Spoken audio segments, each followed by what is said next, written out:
welcome to the Paletti Rosa Homestead. My name is Donna, and today I thought I'd do a video on dehydrating. And there's two big questions. Can I dehydrate canned fruit? And then after I can it, what do I do with it? Well, I'm about to show you. The only thing you need is some fruit. Now, I'm doing pineapple, pears, and some apples.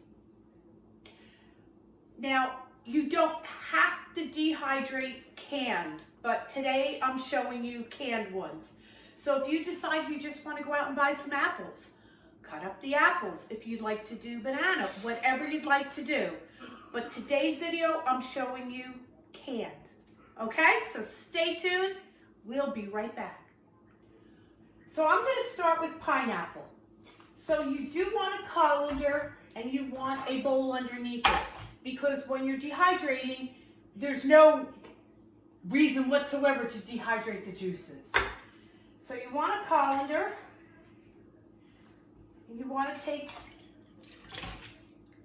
and get out as much of the juices as possible.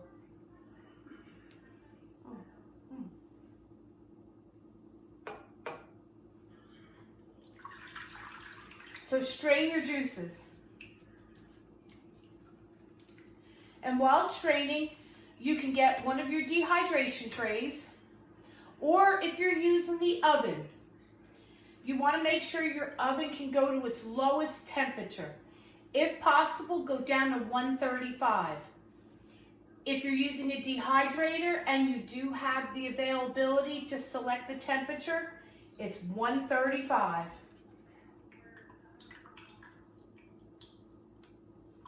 And the reason why you're getting out as much of the juices is because if I do only one tray of pineapple, I don't want the juices to fall on top of the pears. So what I usually do is I'll sit it on top of here for a few minutes and I'll take one tray.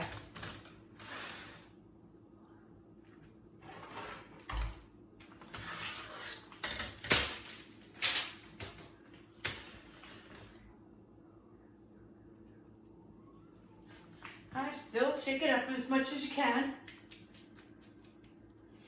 And then I'll put the pineapples on the one tray.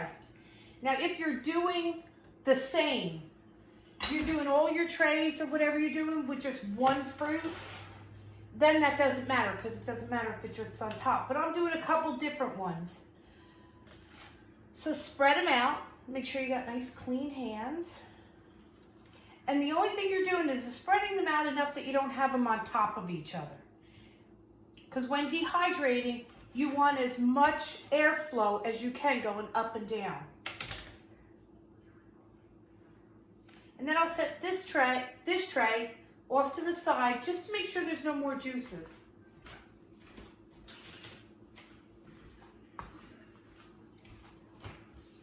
Now you can save your juice or whatever else. I think I'm going to save mine in case I want to do something like ham, whatever.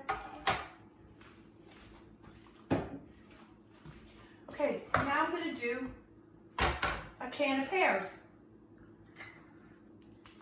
And it's basically the exact same thing.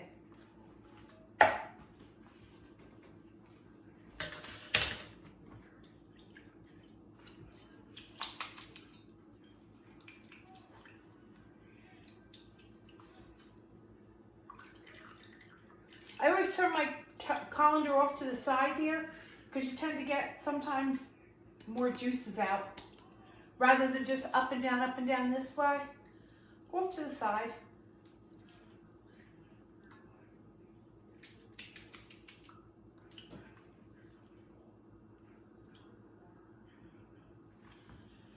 And same thing.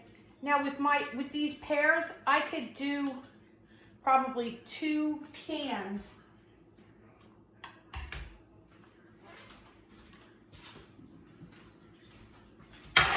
tray, because there's not much on here.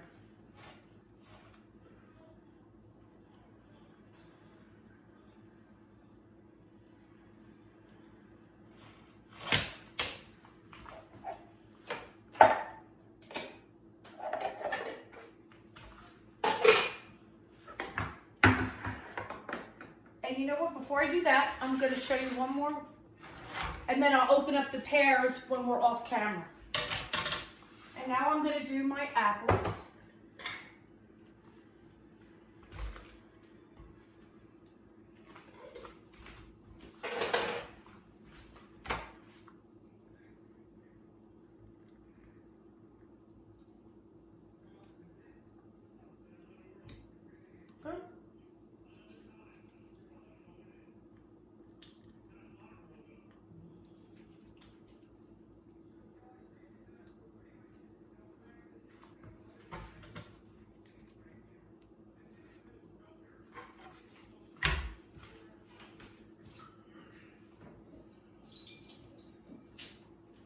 And apples is pretty much the same thing. Just make sure, and apples are a little bit bigger, so you could probably just move them around the tray yourself. And make sure they're kind of separated a little bit.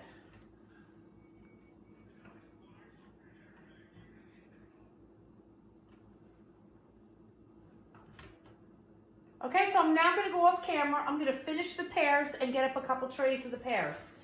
So, I promise I'll be right back. So now here I have all my trays. I have 2 trays of pears, apples, and pineapples. Okay, so I'm now going to put them in my dehydrator, or if you are doing it in the oven, put it in your oven. Make sure it's at the lowest temperature you can go, or 135. And I'll be right back. So let me explain 2 different hydrators that they have, dehydrators that they have. Here is my Excalibur. The difference with Excalibur is up on the top, there is a temperature gauge. And then there's a little chart here that says herbs do at 105, raising bread 110, yogurt 115, vegetables 125, fruits 135, meat and fish 165, and jerky 165. Now I do have it on right now, but I'm taking this off to show you the inside. There's 9 trays I can get in here. Right now I don't have 9 trays because I am just doing my fruit that I showed you. So it covers 9 trays.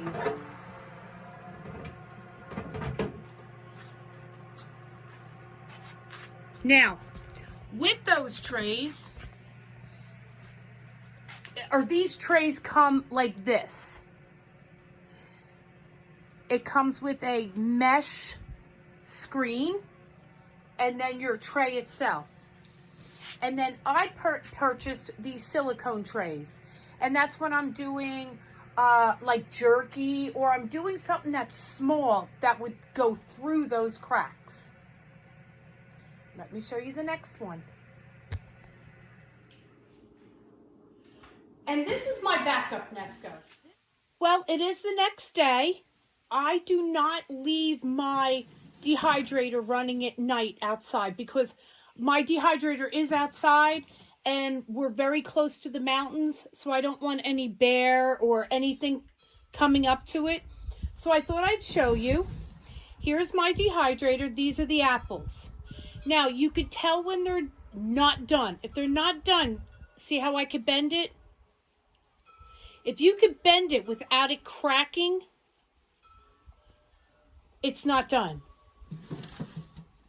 Here's the pineapple.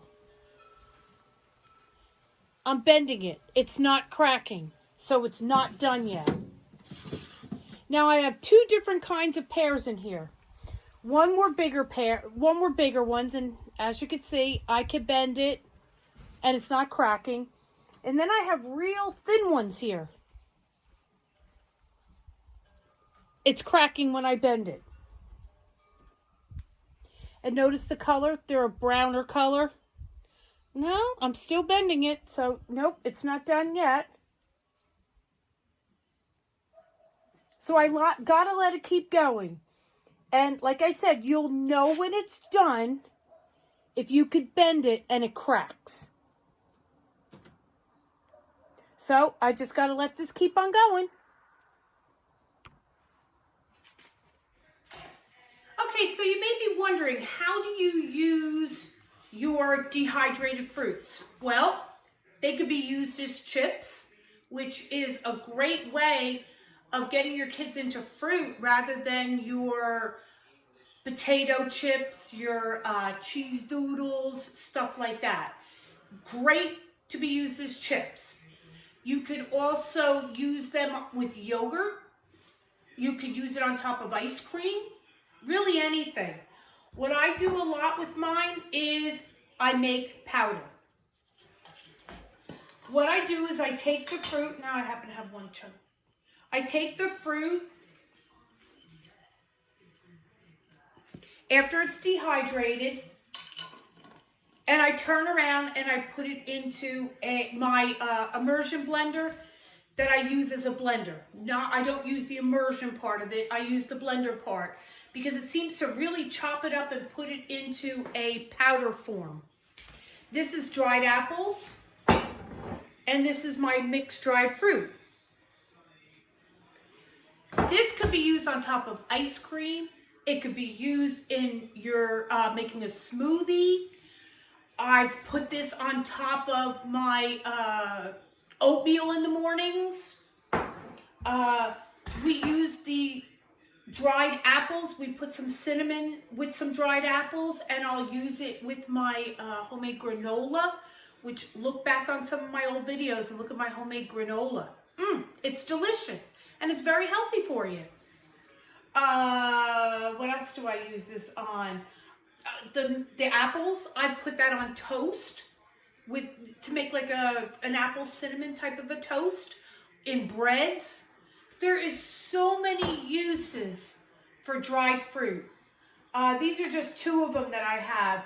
I plan on doing bananas soon, all different things. So try it. Strawberries. Don't chop it up into a powder. Make small pieces like with the mandolin and turn around and put it on your cereal. Why buy Cheerios with strawberries where you can get your own strawberries? Okay, so there's a lot of good uses. I want to thank any of my new subscribers. I got a couple of them. Very, very happy. Love your comments. So please, if you haven't yet subscribed to my channel, I hope you will. Give me a thumbs up and leave me a comment. Let me know how you would use these dried fruits. Okay, have a great day from the Paletti Rosa Homestead, and God bless everyone. I look forward to our next video. Bye, everybody.